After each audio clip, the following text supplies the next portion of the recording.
ونعوذ بالله من شرور أنفسنا ومن سيئات أعمالنا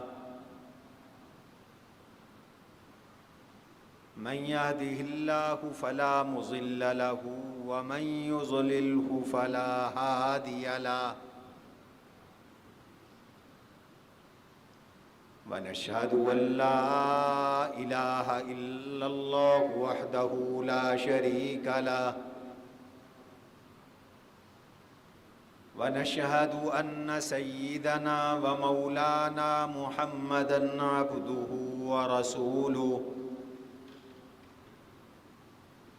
صلى الله تعالى عليه وعلى آله وأصحابه وأزواجه وأتباعه وذرياته أجمعين أما بعد فأعوذ بالله من الشيطان الرجيم بسم الله الرحمن الرحيم قل صدق الله فاتبعوا ملة إبراهيم حنيفا وما كان من المشركين وقال تبارك وتعالى في موضع آخر ومن يرغب عن ملة إبراهيم إلا من سفه نفسه وَلَقَدِ اصْطَفَيْنَاهُ فِي الدُّنْيَا وَإِنَّهُ فِي الْآخِرَةِ لَمِنَ الصَّالِحِينَ وقال تبارك وتعالى في موضع آخر لقد كان لكم أسوة حسنة في إبراهيم وقال تبارك وتعالى في موضع آخر واتل عليهم نبأ إبراهيم إذ قال لأبيه وقومه ما تعبدون قالوا نعبد أصناما فنظل لها عاكفين قال هل يسمعونكم إذ تدعون أو ينفعونكم أو يضرون قالوا بل وجدنا آباءنا كذلك يفعلون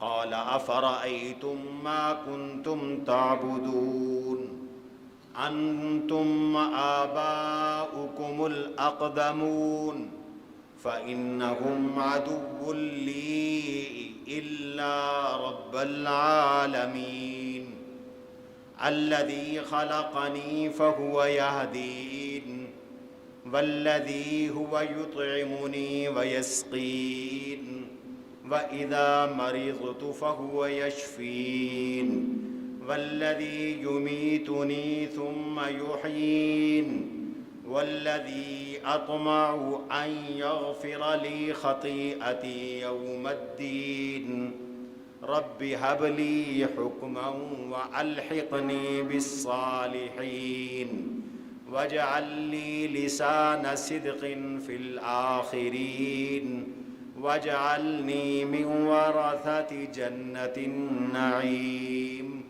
واغفر لأبي إنه كان من الضالين ولا تخزني يوم يبعثون يوم لا ينفع مال ولا بنون إلا من أتى الله بقلب سليم صدق الله وصدق رسوله النبي الكريم ونحن على ذلك لمن الشاهدين والشاكرين والحمد لله رب العالمين اللهم صل على محمد وعلى آل محمد كما صليت على إبراهيم وعلى آل إبراهيم إنك حميد مجيد اللهم بارك على محمد وعلى آل محمد كما باركت على إبراهيم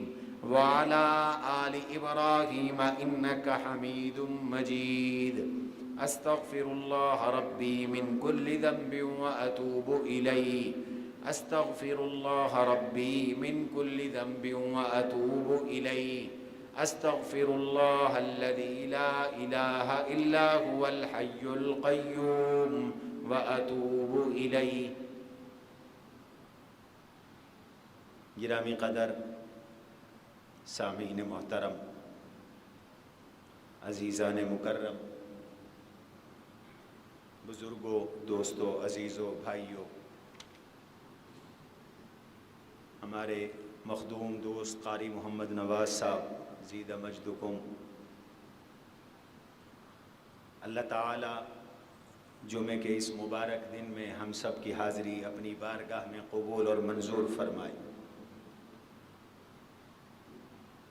یہ ذوالقعدہ کا شاید آخری جمعہ ہو اور اگلا ماہ ذی الحج ہے.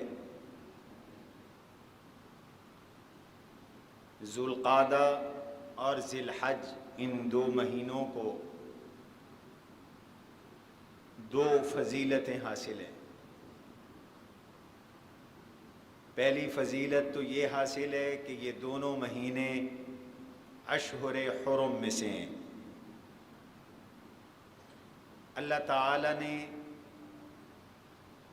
4 مہینے محترم بنائے. قرآن کریم میں حرمت کے مہینوں کا ذکر ہے، اور آج سے نہیں بنائے، جب سے آسمان اور زمین بنائی، کائنات بنائی، جب سے رب ذوالجلال نے نظام شمسی بنایا، نظام قمری بنایا، نظام فلکیات بنایا، نظام ارضیات بنایا، نظام سفلیات بنایا، نظام علویات بنایا، تب سے اللہ نے 12 میں سے 4 مہینوں کو فضیلت دی. اور یہ اعلان اللہ نے خود فرمایا، ان عدت الشہور عند اللہ 12 شہرا فی کتاب اللہ یوم خلق السماوات والارض منها 4 حرم فلا تظلموا فیہن انفسکم. جب سے اللہ نے کائنات بنائی، مہینے 12 بنائے، ان میں سے 4 مہینے محترم ہیں. یہ اتنے محترم ہیں کہ زمانہ جاہلیت میں جب لڑائیاں پھوٹ پڑتی تھیں اور گھر سے نکلنا مشکل ہو جاتا تھا، اتنی قتل اور غارت گری ہوتی تھی، تو ان 4 مہینوں میں لڑائیاں روک دینے کا حکم تھا، لڑائیاں تھم جاتی تھی. يسألونك عن الشهر الحرام قتال فيه قل قتال فيه كبير. ان مہینوں میں قتال بڑا گناہ ہے. یہ 4 مہینے اشہر حرم کہلاتے ہیں. قرآن اجمال ہے، حدیث اس کی شرح ہے. یہ ممکن نہیں ہے کہ قرآن حدیث کے بغیر سمجھ میں آ سکے. قرآن میں اصول ہیں، حدیث میں جزئیات ہیں. قرآن کریم متن ہے، حدیث اس کی شرح ہے.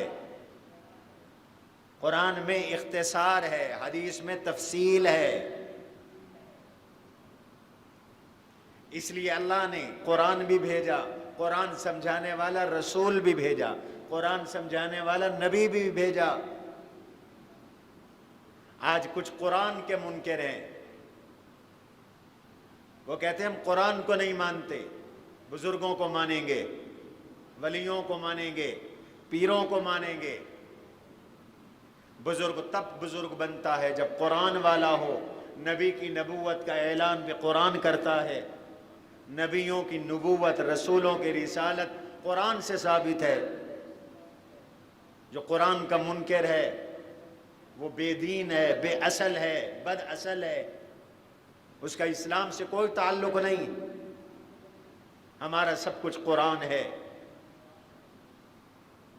انا انزلنا الیک الکتاب بالحق، ہم نے آپ پر سچی سچی کتاب اتاری، ٹھیک ٹھیک طریقے سے کتاب اتاری۔ الف لام میم ذالک الکتاب لا ریب فیہ، لا ریب کتاب ہے۔ کتاب انزلناہ مبارک، برکت والی کتاب ہے۔ ھذا ذکر، یہ نصیحت والی کتاب ہے۔ لقد جاءکم موعظہ، یہ نصیحت ہے۔ وشفاء لما فی الصدور، یہ سینے کے لیے شفا ہے، بیماریوں کے لیے شفا ہے، روحانی بیماروں کو ٹھیک کر دینے والی کتاب ہے، شرک اور بدعت کے روگی کو تندرست کر دینے والی کتاب ہے۔ منافقت، نفاق، ریا، دکھلاوا، بددیانتی، خیانت، بے حیائی، بدکاری اور حسد، بغض، کینہ، عداوت، قتل، غارت گری، ان سب بیماریوں سے شفا دینے والی کتاب ہے قرآن۔ اور حدیث اس قرآن کی شرح ہے۔ میرے نبی پر آسمان سے 24,000 بار جبریل تشریف لائے، وہ قرآن بھی لائے، حدیث بھی لائے۔ قرآن کی آیتیں 6,273 ہیں، اور حدیث اور جبریل 24,000 بار آئے ہیں۔ معلوم ہوتا جبریل صرف قرآن لے کر نہیں آئے، اگر ہر بار ایک آیت بھی اترتی تو 6,000 بار جبریل اترتے۔ یہاں قرآن ہر دفعہ ایک آیت نہیں اتری، قرآن کی 10 آیتیں بھی اتری، پوری سورت بھی قرآن کی اتری۔ حدیث میں آتا ہے سورہ انعام اللہ نے پوری نازل فرمائی، آسمان سے زمین تک کا خلا جب اللہ نے اس سورت کو اتارا تو فرشتوں سے بھر دیا۔ انعام، سورت انعام توحید کی سورت ہے، شرک کی تردید کی سورت ہے، شرک کی تمام قسموں کو تار عنکبوت کی طرح تار تار کر دینے والی سورت ہے۔ اس لیے حضور نے قرآن کی تشریح کی، تفصیل کی۔ قرآن نے کہا حرمت والے مہینے 4۔ آج کچھ لوگ حدیث کے منکر ہیں، ان سے کہو حدیث اگر قرآن کے بغیر سمجھ میں آتا ہے تو بتاؤ وہ حرمت والے 4 مہینے کون سے ہیں۔ حدیث کو ایک طرف رکھ کر کوئی نہیں بتا سکتا کہ یہ حرمت والے 4 مہینے کون سے ہیں، یہ صرف حدیث بتاتی ہے۔ آج سے 1435 سال پہلے عرفات کا میدان، 9 ذی الحج کی تاریخ، جمعے کا دن، حجۃ الوداع۔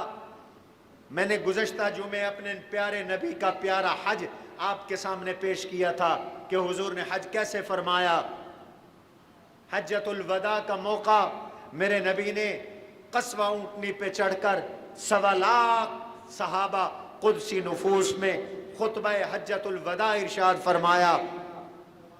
میرے نبی نے اس مختصر خطبے میں قیامت تک آنے والی انسانوں کو جینے کا طریقہ سلیقہ بتایا، حقوق بتائے، فرائض بتائے، امن عالم کو بتایا، قتل و غارت گری اور انسانی جان کی حرمت، مال کی حرمت، عزت و آبرو کی حرمت کو واضح کیا۔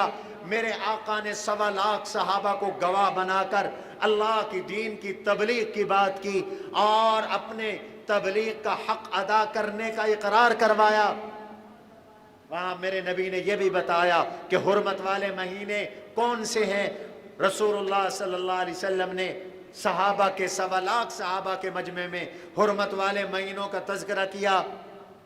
فرمایا مہینے 12 ہیں، منها أربعة حرم ثلاث متواليات ذو القعدة وذي الحجة ومحرم ورجب مضر بین جمادى وشعبان.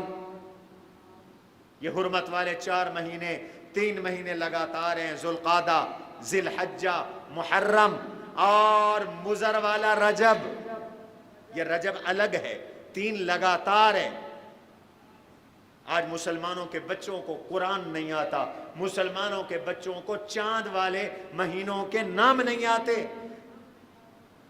اسلامی مہینوں کے نام نہیں آتے، رمضان کا نام نہیں آتا، شوال کا نام نہیں آتا، ذو القعدہ ذی الحجہ کا نام نہیں آتا.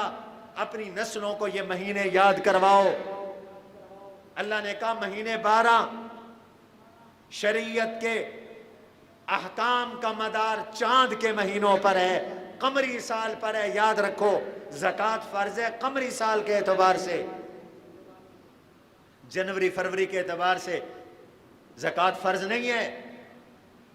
اگر کوئی شمسی سال کے اعتبار سے سال کے بعد زکوٰۃ نکالتا ہے، علماء کہتے ہیں 36 سال بعد اس کی 1 سال کی زکوٰۃ کم ہو جائے گی.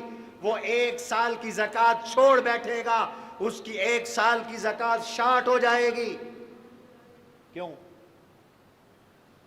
اس لیے کہ قمری سال شمسی سال سے 10 دن چھوٹا ہوتا ہے.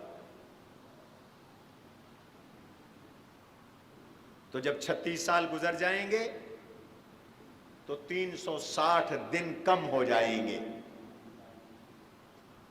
اس لیے آپ حساب لگائیں، ہر 36 سال بعد چاند کا 1 سال آگے ہوتا ہے، سورج کا 1 سال پیچھے ہوتا ہے.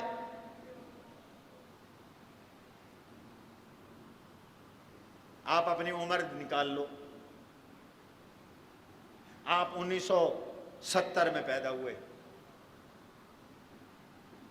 چاند کا سال بھی نکالو. آج کا چاند کا سال 1445 ہے، شمسی سال 2024 ہے. آپ کا 1.25 سال کا فرق پڑ جائے گا. روزہ فرض ہے قمری سال کے اعتبار سے، رمضان میں روزے ہیں، جنوری فروری میں نہیں. حج فرض ہے چاند کے اعتبار سے، ذی الحج میں حج ہے. اشہر حج شوال، ذو القعدہ، ذی الحجہ ہیں. الحج اشہر معلومات فمن فرض فیہن الحج فلا رفث ولا فسوق ولا جدال فی الحج. زکوٰۃ چاند کے اعتبار سے. یسألونک عن الاہلہ قل ہی مواقیت للناس والحج. وہ آپ سے پوچھتے ہیں چاند کیوں گھٹتا بڑھتا ہے؟ میرے نبی بتا دو. قل ہی مواقیت للناس، یہ لوگوں کا کیلنڈر ہے. والحج، یہ حج کا کیلنڈر ہے. حج فرض ہے چاند کے مہینے کے اعتبار سے. حجاج جا رہی ہیں، گرمی میں آ رہا ہے ذی الحج، تو بھی خدا کے عاشق، رب کے عاشق، رب کی محبت کی گرمی لے کر، پسینے میں شرابور ہو کر لبیک اللہم لبیک لبیک کے نعرے لگا کر جا رہے ہیں. اور سردی میں حج آ رہا ہے، تھر تھرا رہے ہیں 2 چادروں کے اندر، بغیر ٹوپی، بغیر جرابیں، بغیر موزے، اس سردی میں بھی لبیک لبیک کہتے ہوئے حج کرتے ہوئے جا رہے. 4 مہینے لگاتار ہے، 3 مہینے لگاتار ہے. تو یہ پہلی فضیلت ہے ذو القعدہ اور ذی الحج محرم کو، کہ یہ اشہر حرم ہیں. اللہ کہتے ہیں ان مہینوں میں گناہ نہ کرنا. فلا تظلموا فیہن انفسکم، ان مہینوں میں گناہ کر کے اپنے اوپر ظلم نہ کرو. جو ان مہینوں میں گناہ کرے گا وہ اپنے اوپر ظلم کرے گا، اس لیے کہ گناہ اپنا نقصان ہے، کسی اور کا نقصان نہیں. وقتی لذت ہے، دائمی نقصان ہے. علماء نے گناہوں کے نقصانات گنے ہیں، ہر گناہ کے الگ الگ بھی نقصان ہیں، کچھ نقصان مشترک ہیں۔ گناہ کا پہلا نقصان یہ ہے کہ گناہگار اپنے اوپر زیادتی کرتا ہے، آج جو گناہ کرے گا کل کو سزا بھگتے گا، آخرت میں سزا بھگتے گا۔ بے نمازی نماز چھوڑنے کی سزا بھگتے گا۔ فرعون، حامان، شداد، قارون کے ساتھ جہنم میں جلے گا۔ مائیں بہنیں بیٹیاں سنیں، ما سلککم فی سقر قالوا لم نک من المصلین ولم نک نطعم المسکین وکننا نخوض مع الخائضین حتی اتانا الیقین فما تنفعهم شفاعت الشافعین۔ کیوں جہنم میں آئے ہو؟ دروغے پوچھیں گے جہنمیوں سے، کیوں جل رہے ہو؟ حوصلہ رکھو، آج جون نہیں شروع ہوا، 5 منٹ، 31 مئی ہے آج۔ اس وقت دھوپ پہ کوئی کھڑا نہیں ہو سکتا، کوئی ماں کا لال کھڑا نہیں ہو سکتا۔ اس دھوپ کا جہنم سے کوئی موازنہ نہیں۔ روایات میں آتا ہے جہنم کی آگ کو 70 بار میرے رب نے ٹھنڈا کیا تو دنیا کی آگ بن گئی، اور آج دنیا کے تنور پہ 5 منٹ کھڑا ہونا محال ہے۔ بے نمازی آخرت میں سزا بھگتتا ہے، بے روزے دار آخرت میں سزا بھگتتا ہے۔ میں نے پچھلے جو میں حدیث بیان کی تھی، جس پہ حج فرض ہے، استطاعت رکھتا ہے، حج نہیں کرتا، موت آ گئی، یہودیوں والی موت ہے، عیسائیوں والی موت ہے، کافروں والی موت ہے، منافقوں والی موت ہے، سزا بھگتے گا۔ من لم يمنعه من الحج حاجة ظاهرة او مرض حابس او سلطان جائر ولم يحج فمات فليمت ان شاء يهوديا وان شاء نصرانيا۔ جس نے حج نہیں کیا کوئی رکاوٹ نہیں، موت آ گئی، یہودی ہو کے مرے، عیسائی ہو کے مرے۔ گناہ کرنا، اپنے اوپر ظلم کرنا،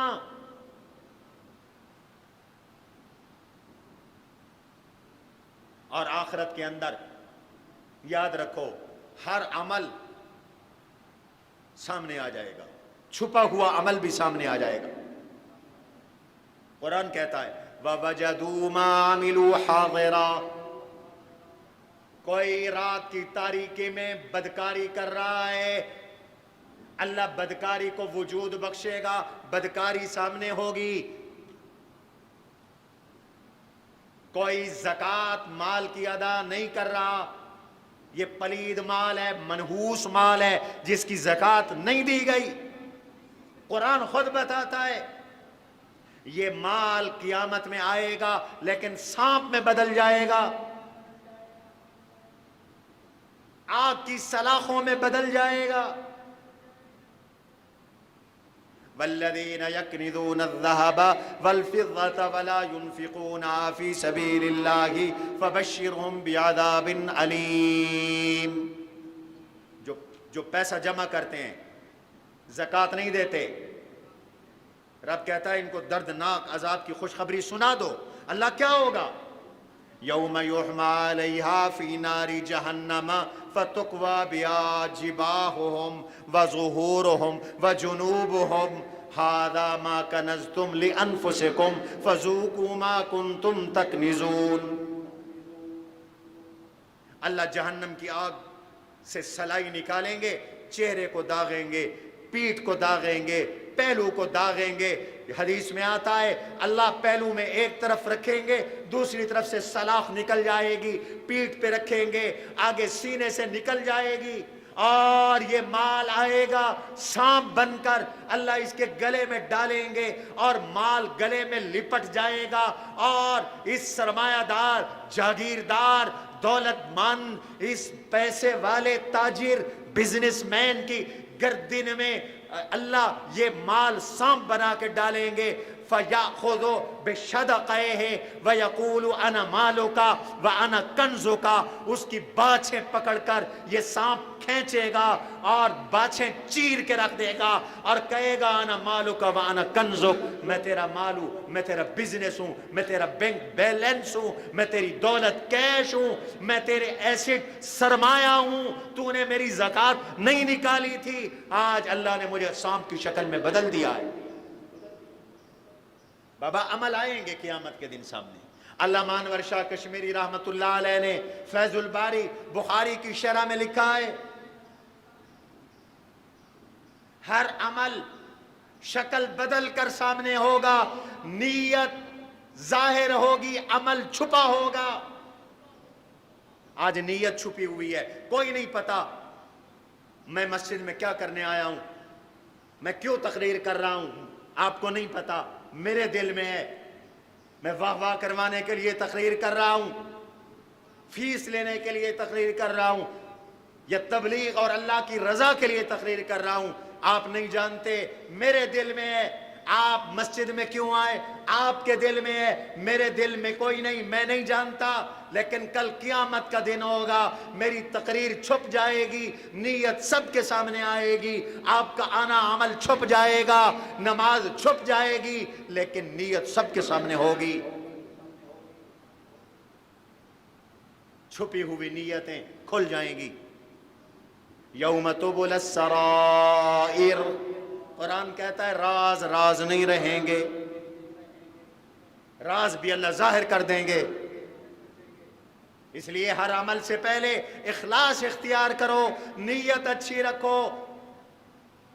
حضرت فرماتے ہیں اگر ایک عمل سے پہلے تم نے 1000 نیتیں دنیا میں کی ہیں، کل قیامت کے دن یہ 1000 نیتیں 1000 نیکیوں کی شکل میں ظاہر ہوں گی۔ اخلاص اخلاص ہے۔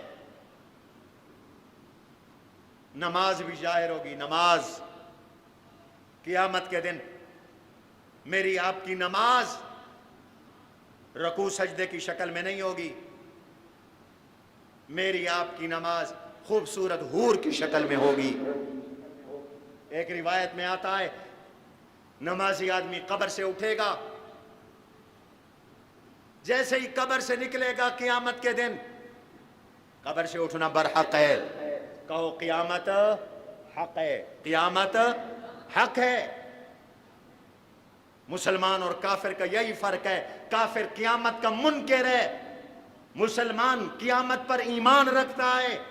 میرا آپ کا ایمان ہے پورے قرآن کا خلاصہ 4 عقیدے ہیں۔ پہلا عقیدہ توحید کا ہے، اس پر ایمان لاؤ، اس کو ایک جانو، وہ اپنی ذات میں یکتا، صفات میں یکتا، خالقیت میں یکتا، مالکیت میں یکتا، رازقیت میں یکتا، وحدہ لا شریک۔ جو توحید کا منکر ہے اس کا اسلام سے کوئی تعلق نہیں، وہ مشرک، پلیت ہے، نجس ہے، غلیظ ہے، دوزخی ہے، جہنم ہے۔ مشرک کو کے لیے نبی بھی دعا کرے، رب معاف کرنے کے لیے تیار نہیں۔ اللہ نے مشرک کے لیے اپنے نبی کو دعا کرنے سے منع کر دیا۔ ما کان للنبی والذین آمنوا ان یستغفروا للمشرکین ولو کانوا اولی قربا، تیرا چچا ہے، ماما ہے، خالہ ہے، خالو ہے، تایا ہے، تیرا دوست ہے، بھائی ہے، رشتہ دار ہے، قریبی ہے مشرک، فرمایا میرے نبی کو بھی اس کے لیے دعا کرنے کی اجازت نہیں، کافر کے لیے کسی مومن کو بھی دعا کرنے کی اجازت نہیں۔ چاہے ایران کا صدر ہو، چاہے پاکستان کا مشرک ہو، مشرک کی معافی نہیں ہے، مشرک کے لیے اعلان ہے، مشرک کے لیے دعائے مغفرت بھی نہیں ہے۔ اللہ نے منع کر دیا اپنے نبی کو۔ ابراہیم علیہ السلام کا میں نے آج قصہ بیان کرنا تھا، بات دور نکل گئی۔ کہ بخشش فرما دینا، وہ گمراہ ہے، میرے باپ کی بخشش کر دینا۔ لیکن قرآن نے خود کہہ دیا، شروع میں ابراہیم علیہ السلام نے اپنے مشرک باپ کی مغفرت کی دعا کی، بعد میں چھوڑ دیا۔ پہلے کیوں کی؟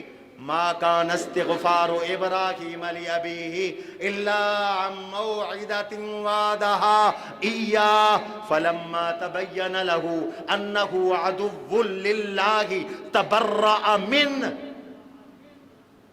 آئے سگا باب ہے، فرمایا معافی مانگی، استغفار کیا ابراہیم نے اپنے باپ کے لیے، لیکن ایک وعدے کی وجہ سے کہ باپ سے وعدہ کیا تھا سوف استغفر لک، میں تیرے لیے استغفار کرتا رہوں گا. لیکن جب ابراہیم کو یقین ہو گیا میرا باپ مشرک ہے، شرک نہیں چھوڑتا، کافر ہے، اس کا خاتمہ کفر پر ہے، تو تبرأ منہ، اعلان برات کر دیا اپنے باپ سے. میرا تیرا رشتہ لا الہ الا اللہ کا ہے. یاد رکھو اصل رشتہ کس کا ہے؟ بولو بولو، لا الہ الا اللہ کا رشتہ ہے. باقی سارے رشتے بعد میں. اگر لا الہ الا اللہ نہیں ہے، کوئی سگا باب ہی کیوں نہیں، قرآن نے منع کر دیا، نہ اس کی جنازہ پڑھو گے، نہ اس کی مغفرت کی دعا کرو گے. ہر دل عزیز بننے کے چکر میں ہر کسی کے جنازے میں پہنچ جاتے ہو، ہاتھ اٹھا کے بیٹھے ہیں، سیاسی دعائیں ہو رہی ہیں، یہ ساری سیاسی جنازے، سیاسی دعائیں. کل اللہ کو جواب دینا ہے. ہر عمل قیامت کے دن پیش ہوگا. نماز خوبصورت روح، خوبصورت حور کی شکل میں آئے گی. میں حدیث بیان کر رہا تھا، ایک آدمی قبر سے اٹھے گا اور بتا رہا تھا کہ قیامت کا عقیدہ حق ہے. 4 عقیدے قرآن نے زور دے کر پورے قرآن میں بیان کیے. توحید کا عقیدہ، رسالت کا عقیدہ، حضور اللہ کے سچے نبی ہیں، رسول ہیں، انسان ہیں. حضور کے انسان ہونے کی، بشر ہونے کی نفی کرنے کی بھی اجازت نہیں. اپنے نبی کو پہچانو. جاہل ہے وہ آدمی جس کو اپنے نبی کی قوم کا نہیں پتا، اپنے نبی کے نسب کا نہیں پتا، اپنے نبی کے حسب کا نہیں پتا، اپنے نبی کے قبیلے کا نہیں پتا، اپنے نبی کے والد والدہ، نانا نانی، دادا دادی، بیٹیاں بیٹے، نواسے نواسیاں، نبی کا سادات خاندان، نبی کے سسرال، نبی کی ازواج مطہرات امہات المؤمنین کا جو انکار کرتا ہے یہ جاہل ہے، وہ بدبخت آدمی ہے. وہ کیسا مسلمان ہے؟ اسے اپنے نبی کا تعارف ہی نہیں. کچھ جاہل کہتے پھرتے ہیں نبی انسان نہیں ہے، تو کیا ہے؟ کبھی سنا جبریل کی برادری کی؟ کون سی برادری کا جبریل؟ کبھی سنا جبریل کا ابا ہے؟ کبھی سنا جبریل کی امی ہے؟ کبھی سنا جبریل کے بھائی ہیں؟ کبھی سنا جبریل کی بہنیں ہیں؟ میرے نبی کا تو ابا بھی ہے. کیا نام ہے؟ سارے بولو اور بولو.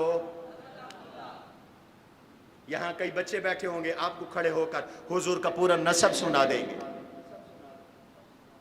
محمد بن عبداللہ بن عبد المطلب بن عبد ہاشم بن عبد مناف بن قصی بن کلاب بن مرہ بن لوئی بن کعب.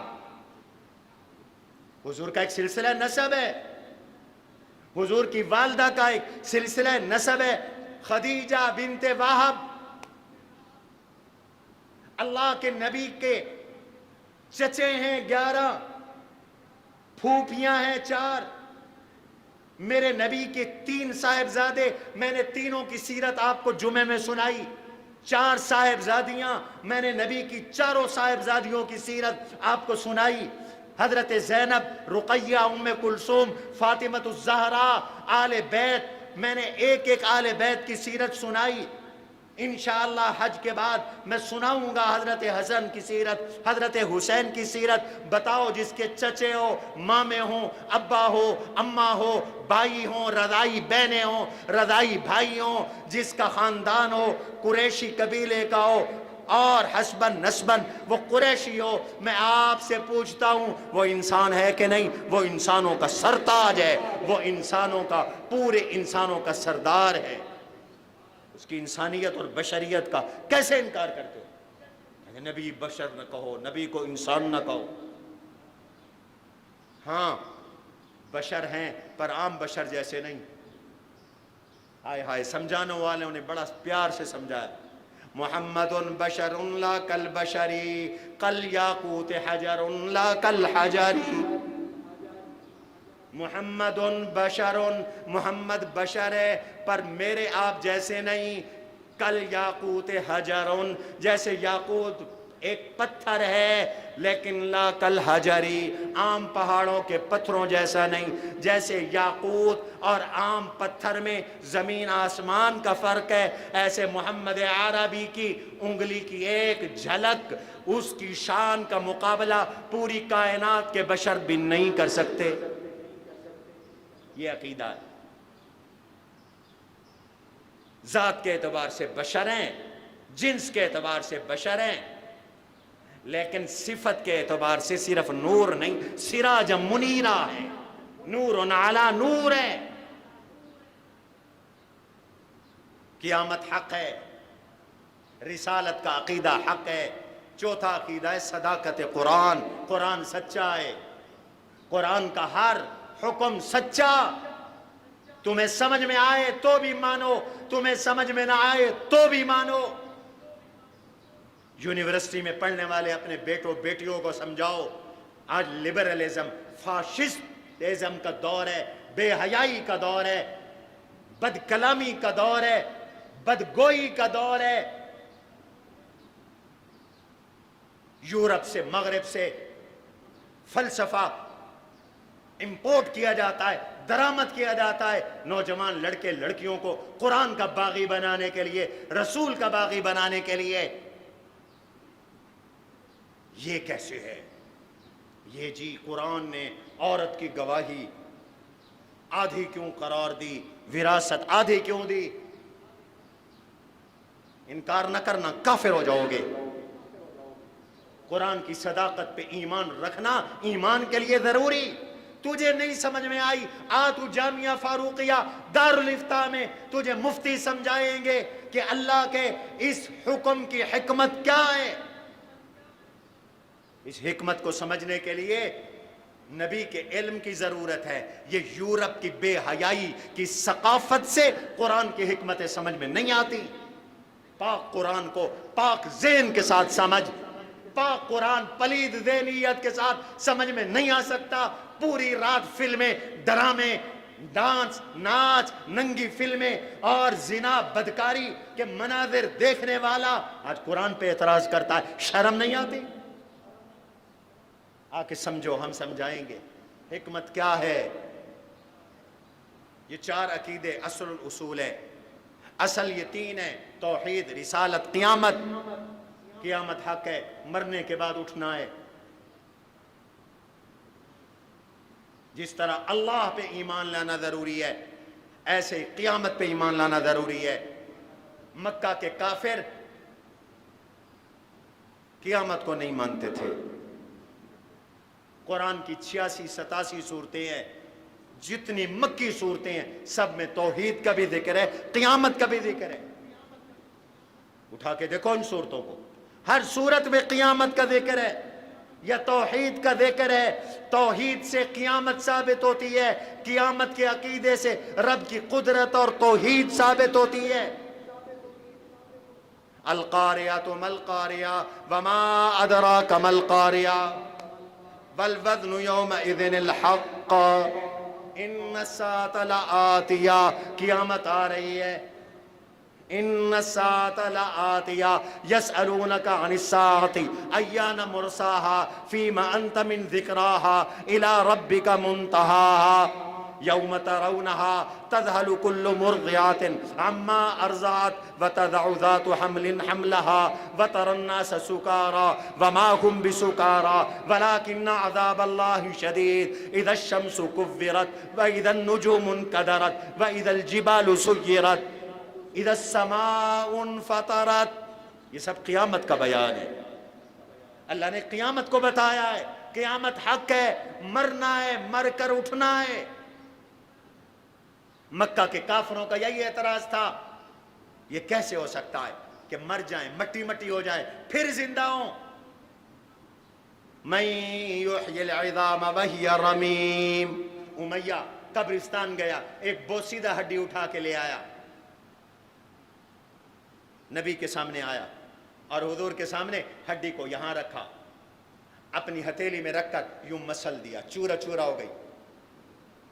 پھر حضور سے سوال کرنے لگا جیسے آج کے لبرلزم والے سوال کرتے ہیں، من یحیی العظام وہی رمیم، یہ چورا چورا ہو گئی ہے، اس کو کون زندہ کرے گا؟ میرے رب نے جواب دیا، قل یحییھا الذی انشاھا اول مرۃ وہو بکل خلق علیم، جس پروردگار نے اسے پہلی بار پیدا کیا تھا وہی پروردگار اسے دوسری بار پیدا کرے گا۔ پہلی بار کس نے بنایا؟ بولو، کس نے بنایا؟ اللہ کہتے ہیں وَلَمْ يَعْيَ بِخَلْقِهِنَّ، میں نے پہلی بار پیدا کیا تو تھک نہیں گیا۔ أَلَيْسَ بِقَادِرٍ عَلَىٰ أَن يُحْيِيَ الْمَوْتَىٰ، جو رب اتنی قدرتوں والا ہے کیا وہ اس بات پہ قادر نہیں کہ مردوں کو زندہ کرے؟ وہ مردوں کو زندہ کرے گا، اسی جسم کو زندہ کرے گا۔ سورہ قاف مشرکین کے شبہ کے جواب میں اتری۔ وہ کہتے تھے یہ کیسے ممکن ہے کہ آدمی کی مٹی بھی اڑ جائے، ذرات بن جائے، انسان ذرات اڑ جائے، پھر کیسے ممکن ہے کہ دوبارہ بنے؟ میرے اللہ نے کہا مجھے قدرت ہے، مجھے میرا علم کامل، میری قدرت کامل، میرے علم میں کس کا کون سا ذرہ کہاں ہے، میری قدرت میں ہے، میں ان ذروں کو جوڑ سکتا ہوں، اور میں نے زندہ کر کے دکھا دیے، دنیا میں نمونے چھوڑ دیے۔ ابراہیم علیہ السلام نے اللہ سے پوچھ لیا، اللہ کو نمونہ دکھا دے، ربی ارینی کیف تحیی الموتیٰ، پروردگار دکھا تو مردوں کو کیسے زندہ کرتا ہے۔ قال اولم تؤمن، حضرت ابراہیم علیہ السلام کو اللہ نے کہا میرا ابراہیم کو ایمان میں کمی ہے؟ کہا استغفر اللہ، نعوذ باللہ۔ قال بلا، ایمان تو میرا پہاڑ سے بھی زیادہ مضبوط ہے، پھر کیوں کہہ رہے ہو؟ ولیکن لیطمئن قلبی، اپنے دل کی اطمینان، اپنے دل کی طمانینت، سکون کے لیے کہہ رہا ہوں۔ اللہ نے کہا اچھا تو میرا یار اور خلیل ہے، توحید والا نبی ہے، جد الانبیاء ہے، میں ابھی دکھاتا ہوں۔ فَخُذْ أَرْبَعَةً مِّنَ الطَّيْرِ فَصُرْهُنَّ إِلَيْكَ، جاؤ ایک کبوتر پکڑ کے لاؤ، ایک مرغا پکڑ کے لاؤ، ایک گدھ پکڑ کے لاؤ، ایک مور پکڑ کے لاؤ۔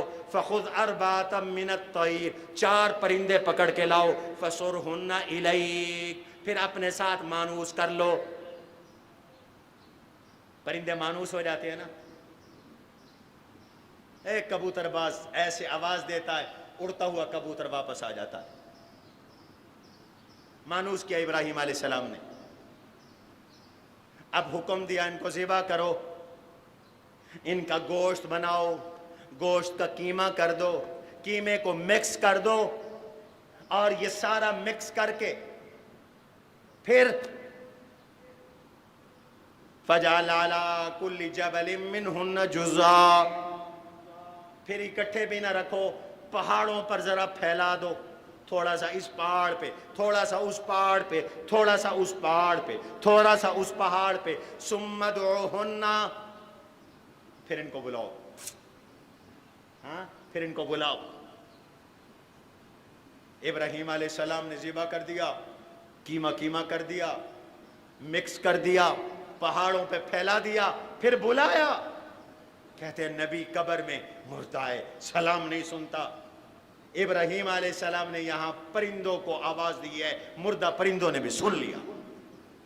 ثُمَّ ادْعُوهُنَّ يَأْتِينَكَ سَعْيًا، پھر ان کو بلاؤ، یہ آپ کے پاس دوڑتے ہوئے آئیں گے۔ ابراہیم علیہ السلام نے ایک آواز دی، ایک آواز، ابراہیم کی ایک آواز پر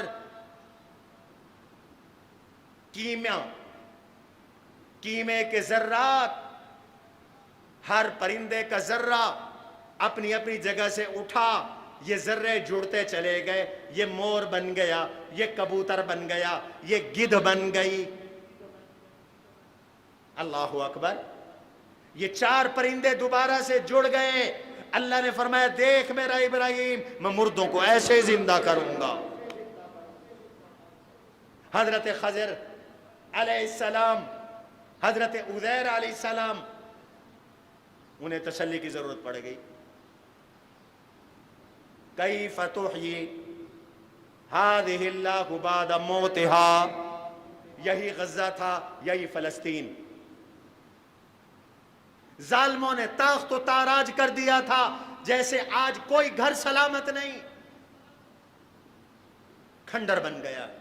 کھنڈروں پہ بھی دنیا کے غلیظ ترین درندے، ان کو درندہ کہنا بھی درندوں کی توہین ہے. یہ ان سے بھی گئے گزرے، انسانیت کے لیے عار اور ننگ ہیں. یہ یہودی، عیسائی، امریکی خبیث کتے اور برطانوی بے رحم، بے شفقت انسان نما بھیڑیے. ایک وقت اس دور میں بھی ایسا آیا تھا. اللہ کیسے زندہ کرے گا اس بستی کو؟ کیسے زندہ کرے؟ اللہ نے فرمایا بتاؤں؟ یہ زندہ کر کے دکھاؤں. اچھا میں تجھے زندہ کر کے دکھاتا ہوں میں مردوں کو کیسے زندہ کرتا ہوں. فَأَمَاتَهُ اللَّهُ مِئَةَ عَامٍ ثُمَّ بَعَثَهُ. گدھے پر سوار تھے. اس وقت کی سواری گدھا تھی. ریسٹورنٹ ہوٹل نہیں ہوتے تھے، کھانا ساتھ تھا، انگور کا جوس بھی ساتھ تھا. فَأَمَاتَهُ اللَّهُ مِئَةَ عَامٍ. 100 سال تک اللہ نے موت دے دی. 100 سال تک موت، وفات پا گئے. 100 سال تک موت کی حالت میں رہے. لیکن یاد رکھو برزخ کے احوال شروع ہوتے ہیں اس موت کے بعد، جس موت کے بعد دنیا میں واپسی نہ ہو. اس لیے کسی کو یہ اعتراض نہ ہو کہ فوت ہو گئے تو پھر سلام سنتے تھے کہ نہیں سنتے تھے. ابھی وہ حالات نہیں شروع ہوئے برزخ والے. یہ مفسرین نے لکھا ہے، امام رازی نے لکھا ہے تفسیر کبیر کے اندر. 100 سال گزر گئے. ثم بعث. عزیر اٹھ. 100 سال کے بعد اللہ نے عزیر کو کھڑا کر دیا. قال کم لبست. بتاؤ ذرا کتنا عرصہ رہے ہو؟ یہ میں کہانی نہیں قرآن سنا رہا ہوں. یہ میں آپ کو قرآن سنا رہا ہوں. کوئی گرنتھ نہیں پڑھ رہا، کوئی اسرائیلی روایت نہیں پڑھ رہا، کوئی ہسٹری نہیں پڑھ رہا، قرآن ہے. کتنا عرصہ سوئے ہو؟ اللہ یہی کو 1 دن ہوگا یا دن کا کچھ حصہ ہوگا. کہا نہیں بل لبست 100 عام. 100 سال تک سوئے ہو. فانظر الى طعامك وشرابك لم يتسنى. اپنا کھانا دیکھو، اپنا انگور کا جوس دیکھو. 100 سال گزرنے کے باوجود کھانا اسی طرح تر و تازہ ہے، جوس اسی طرح باذائقہ ہے. نہ جوس ختم ہوا، نہ ذائقہ بدلا، نہ کھانا بدبودار ہوا، نہ باسی ہوا. چکھ کے دیکھ لو. اب تمہارے سوال کا جواب ہے. اب ذرا اپنے گدھے کو بھی دیکھو. وانظر الى الحمار كيف ننشزها ثم نكسوها لحما. اب ذرا دیکھو اپنے گدھے کو، ہم اس پر کیسے گوشت چڑھا رہی ہیں. گوشت چڑھ گیا، ہڈیوں پہ ہڈیوں کا ڈھانچہ بن گیا، ڈھانچے پہ گوشت چڑھ گیا. گدھے میں روح پڑ گئی، روح پھر کھڑی ہو گئی. فرمایا یہ گدھا ہم نے زندہ کر کے آپ کو بتلا دیا اور آپ کو بھی نشانی بتا دی، نشانی بنا دیا. اللہ مردوں کو ایسے زندہ کرتے ہیں. کہو قیامت حق ہے. یہ 3 عقیدے ہیں، ان میں سے ایک عقیدہ بھی کچا ہوا تو کافر مرو گے، بے ایمان مرو گے، خاتمہ ایمان پہ نہیں ہوگا. کون سے عقیدے؟ بولو. پہلا عقیدہ توحید. کہو توحید حق ہے. بولو نا توحید. شرک نہ کرنا. سجدہ کس کا؟ سارے بولو. چھوٹے بڑے بولو. بابا اگلے پچھلے بولو. بوڑھے بچے بولو، کس کا؟ اللہ کا۔ غیر اللہ کا سجدہ حرام ہے، عبادت کا کرو گے تو کافر مرو گے۔ ہر جگہ موجود کون ہے؟ مشکل کشا کون ہے؟ حاجت روا کون ہے؟ بگڑی بنانے والا کون ہے؟ بیٹے اور بیٹیاں دینے والا کون ہے؟ اپنے عقیدے خراب نہ کرو۔ نبی ولیوں نے اولاد کس سے مانگی؟ اللہ سے مانگی۔ قیامت حق ہے، رسالت کا عقیدہ حق ہے۔ قبروں سے اٹھے ہوگے، میرے نبی نے فرمایا آخری بات، قبر سے اٹھے گا نمازی تو اس کی قبر پر حور موجود ہوگی، خوبصورت خاتون لڑکی، خوشبو مہک رہی ہوگی۔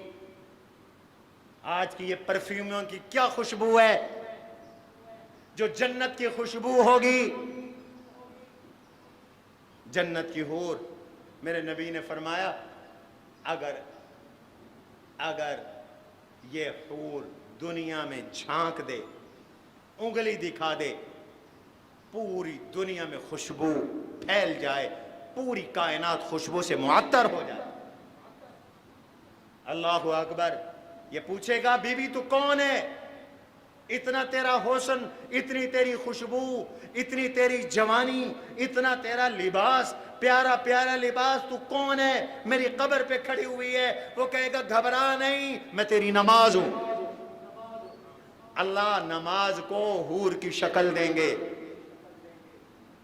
بابا ہر عمل وہاں موجود ہے، ہر عمل وہاں حاضر ہے، وہاں نیت اس کا بھی وجود ہوگا۔ اس لیے ہر عمل اخلاص سے کرو اور رب کی رضا کے جذبے سے کرو، دل صاف رکھو، ورنہ آج چھپ جاؤ گے، کل کوئی نہیں چھپ سکتا۔ اللہ تبارک و تعالی مجھے اور آپ کو نیک اعمال کی توفیق دے۔ بات ختم کروں تو یہ اشہر حرم میں سے ہے ذوالقعدہ۔ اللہ کہتے ہیں فَلَا تَظْلِمُوا فِيهِنَّ أَنفُسَكُمْ، ان مہینوں میں اپنے اوپر ظلم نہ کرو، گناہ کر کے اپنے اوپر ظلم نہ کرو۔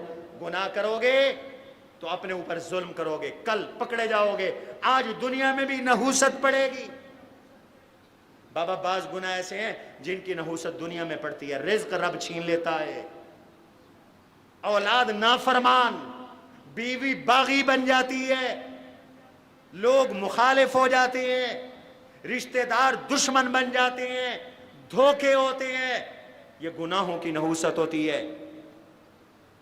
یہ گناہ کو ایسے نہ سمجھو۔ فرمایا ان مہینوں میں تو بالکل گناہ نہ کرو، بلکہ ان مہینوں میں اپنے رب کو راضی کرو، نیک اعمال کرو۔ یہ اشہر حرم میں سے بھی ہے ذوالقعدہ، اور اشہر حج میں سے بھی ہے۔